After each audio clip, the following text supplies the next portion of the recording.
नमस्कार दोस्तों, स्वागत है आपके अपने ही चैनल एसके टी चैनल पर। दोस्तों, जो आज पेपर हुआ कक्षा 12वीं हिंदी सब्जेक्ट का, उसका फुल सॉल्यूशन हम देखने वाले हैं। तो इस वीडियो को लास्ट तक जरूर देखिएगा। चलिए स्टार्ट करते हैं इस वीडियो को। वीडियो में आगे बढ़ने से पहले अगर आपने अभी तक चैनल को सब्सक्राइब नहीं किया तो चैनल को सब्सक्राइब जरूर कर लीजिएगा।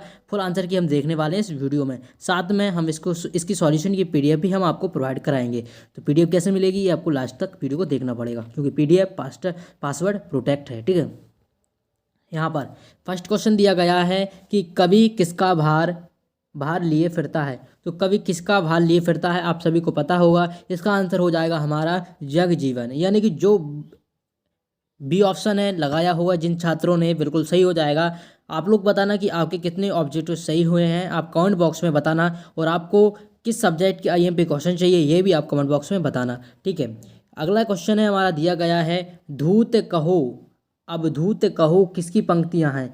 धूत कहो अब धूत कहो किसकी पंक्तियां हैं, ये आप जान रहे होंगे ये किन की पंक्तियां हैं। दोस्तों, ये इनका आंसर हो जाएगा तुलसीदास जी। सा ऑप्शन बिल्कुल सही रहेगा इसका।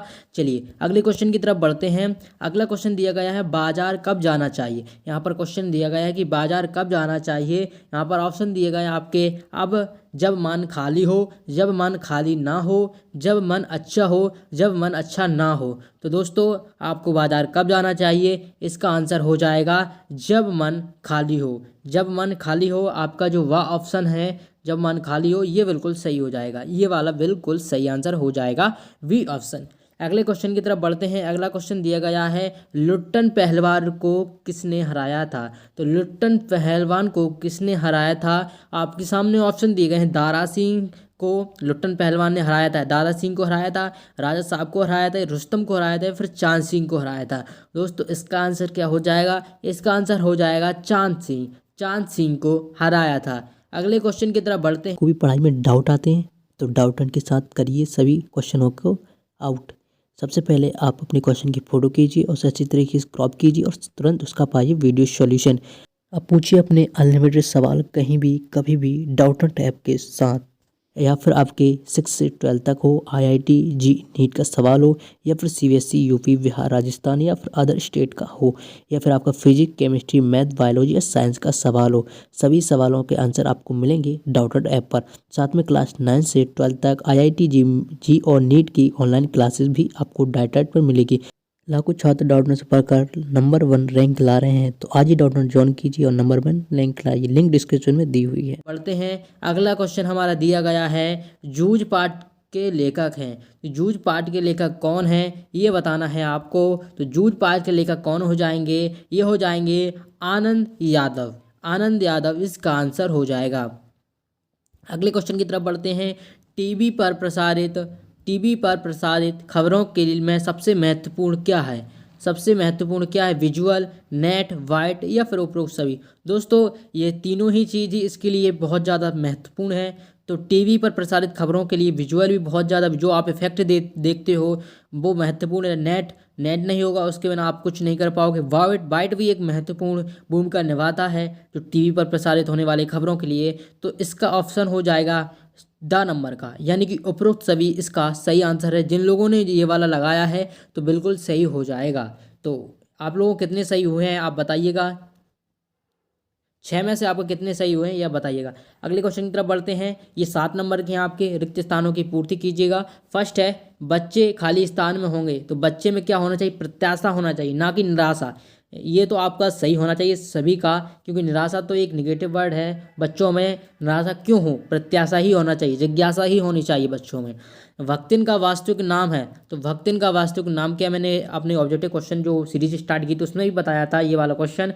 भक्तिन का क्या नाम है, तो लक्ष्मण रहेगा इसका नाम। ठीक है, अगला क्वेश्चन है, सौंद लंगेकर मास्टर खाली स्थान पढ़ाने आते थे। तो क्या पढ़ाने आते थे, तो ये मराठी पढ़ाने आते थे, मराठी पढ़ाने आते थे। इस तरीके से इसका क्वेश्चन का आंसर आप कर लीजिएगा।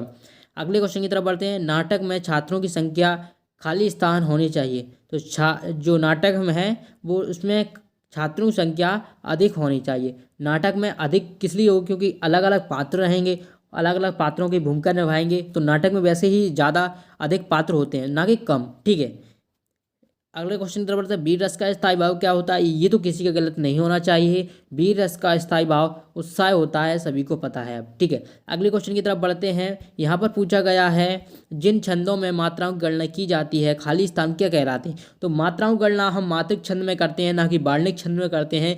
बार्लिक छंद में हम वर्णों की गणना करते हैं, ये सभी को पता ही होगा, इसलिए इसका मात्रिक छंद बिल्कुल राइट आंसर है। नव का अर्थ खाली स्थान है, तो नव का अर्थ क्या आप सभी को पता है? नव का अर्थ, ये नव आकाश का पर्यायवाची शब्द है, पर्यायवाची है। यहाँ पर नव का अर्थ पूछा गया है, तो नव का अर्थ आकाश हो जाएगा, ना कि नीला। ये तो किसी का भी गलत नहीं होना चाहिए, नीला तो इसके अकॉर्डिंग नहीं लग रहा है, बाकी सब जो आपने लगाया वो ही देख लेना आपने क्या लगाया। अगले क्वेश्चन की तरफ बढ़ते हैं। यहाँ पर क्वेश्चन नंबर 3 दिया गया है, यहाँ पर 6 नंबर की आपकी सही जोड़ियाँ पूछी गई थी। तो फर्स्ट ऑप्शन हम देखते हैं कि बात की चूड़ी मर जाना, तो बात की चूड़ी मर जाना, बात को प्रवाहीहीन हो जाना, ये सही आंसर हो जाएगा इसका। बात का प्रवाहहीन हो जाना, द नंबर इसका बिल्कुल सही है। अगले क्वेश्चन की तरफ बढ़ते हैं। अवधूत, अवधूत दिया गया है, अवधूत, तो इसका आंसर हो जाएगा आपका शिरीष के फूल, ये अवधूत बिल्कुल राइट आंसर होगा जिन्होंने लगाया है। अगला है सिल्वर वेडिंग, तो सिल्वर वेडिंग ये क्या है दोस्तों? ये सिल्वर वेडिंग यशोधरा बाबू, ये है इसका आंसर हो जाएगा सिल्वर वेडिंग यशोधरा बाबू। इस तरीके से लगाया होगा तो बिल्कुल सही होगा। अगला है कहानी का केंद्रीय बिंदु क्या होना चाहिए? तो कहानी का केंद्रीय बिंदु क्या होना चाहिए ये बताइए। तो कहानी में कथानक ना हो तब तक तो कोई मजा ही नहीं आने वाला, तो कथानक इसका राइट आंसर हो जाएगा। चौपाई छंद, ये तो सभी को पता है कि चौपाई छंद में दोस्तों हमारी वो 16 मात्राएं होती हैं, तो ये वाला ये सही हो जाएगा। लास्ट वाला तत्सम, तत्सम क्या होता है दोस्तों? ये तत्सम होता है संस्कृत का मूल शब्द ही हम संस्कृत कहते हैं, ये परिभाषा सीधी पूछी गई है।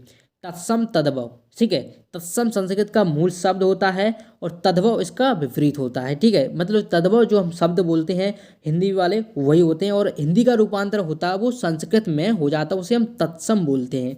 इस तरीके से इस क्वेश्चन को कर लीजिएगा।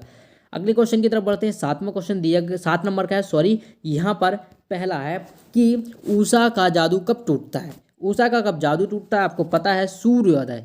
जिन लोगों ने सूर्योदय क्या है, बिल्कुल राइट आंसर हो जाएगा। अगला क्वेश्चन है, पहलवान लुट्टन सिंह के कितने पुत्र थे? तो पहलवान लुट्टन सिंह के 2 पुत्र थे, 2 पुत्र थे। इस तरीके से आपने लिखा होगा, बिल्कुल सही होगा। अगले क्वेश्चन की तरफ बढ़ते हैं। सिंधु सभ्यता का सबसे बड़ा नगर कौन सा था? ये भी क्वेश्चन काफ़ी अच्छा है। इसका आंसर हो जाएगा हड़प्पा मोहनजोदड़ो, ठीक है। हड़प्पा मोहनजोदड़ो सभ्यता का सबसे बड़ा नगर था, ठीक है। सभ्यता पूछता तो हड़प्पा सभ्यता और मोहनजोदड़ो नगर हो जाएगा, ठीक है। आमतौर पर रेडियो नाटक की अवधि कितनी होनी चाहिए? तो रेडियो नाटक की अवधि दोस्तों 15 से 30 मीटर की होनी चाहिए, ठीक है। सॉरी 30 की होनी चाहिए, ठीक, 15 से 30 की होनी चाहिए, ठीक है। अगले क्वेश्चन तक बढ़ते हैं। शब्द गुण कितने प्रकार के होते हैं? इसकी सॉल्यूशन की पीडीएफ मिल जाएगी आपको हमारे इस वीडियो के डिस्क्रिप्शन में एक लिंक दी गई है, वहाँ से आपको सीधी सॉल्यूशन की पीडीएफ मिल जाएगी। शब्द गुण कितने प्रकार के होते हैं? तो शब्द गुण यहाँ पर 3 प्रकार के होते हैं, 3 प्रकार के होते हैं शब्द गुण। इस तरीके से आपको यहाँ पर लिखना है, ना कि आप अंकों में लिखेंगे। 3 प्रकार के होते हैं। अगले क्वेश्चन तरफ बढ़ते हैं। दूसरा घर का लेना मुहावरा का अर्थ है, तो अलग जाना, अलग जाना इसका आंसर हो जाएगा।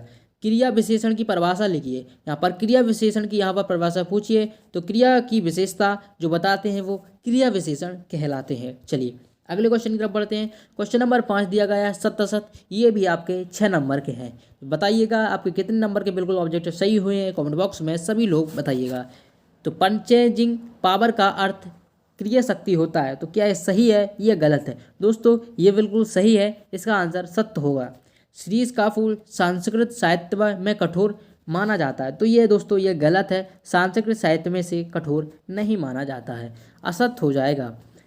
राखाल दास बनर्जी 1922 में मोहनजोदड़ो गए, तो बिल्कुल बिल्कुल इसका राइट आंसर सत्य रहेगा, क्योंकि यहाँ 1922 में राखाल दास बनर्जी हैं वो मोहनजोदड़ो गए थे। अगले क्वेश्चन की तरफ बढ़ते हैं। कहानी का नाटक रूपांतर संभव है, कहानी का नाटक रूपांतर संभव है, तो ये क्या हो जाएगा दोस्तों आपका चौथा गलत हो जाएगा, असत्य हो जाएगा। यानी कि करुण रस का स्थायी रति है सॉरी, तो आपको पता है करुण का शोक होता है ना कि रति, तो ये भी असत्य हो जाएगा। तो ये वाला असत्य कर देना, चौथा ठीक असत्य है, यहाँ पर मैंने सही टिक लगाया, असत्य है ये वाला, ठीक है। अगला क्वेश्चन, प्रिया बहुत बातूनी है, मैं बातूनी शब्द क्रिया विशेषण है। तो दोस्तों ये भी असत्य हो जाएगा, यानी कि इसमें हम बात करें फर्स्ट और थर्ड ही सत्य हैं, बाकी सभी फर्स्ट और थर्ड ही सत्य हैं, बाकी सारे असत्य हैं। तो इस तरीके से ये पूरा क्वेश्चन पेपर था। इसके जो भी और क्वेश्चन बचे हैं उनका हम सॉल्यूशन आपको PDF के माध्यम से आपको नीचे डिस्क्रिप्शन में मिल जाएगी, वहाँ पर आपको देखने को मिल जाएगा। बहुत जल्द वहाँ पर अपडेट भी कर दिया जाएगा। वीडियो पसंद आए तो वीडियो को लाइक कर दीजिएगा। मिलते हैं नेक्स्ट वीडियो में। धन्यवाद।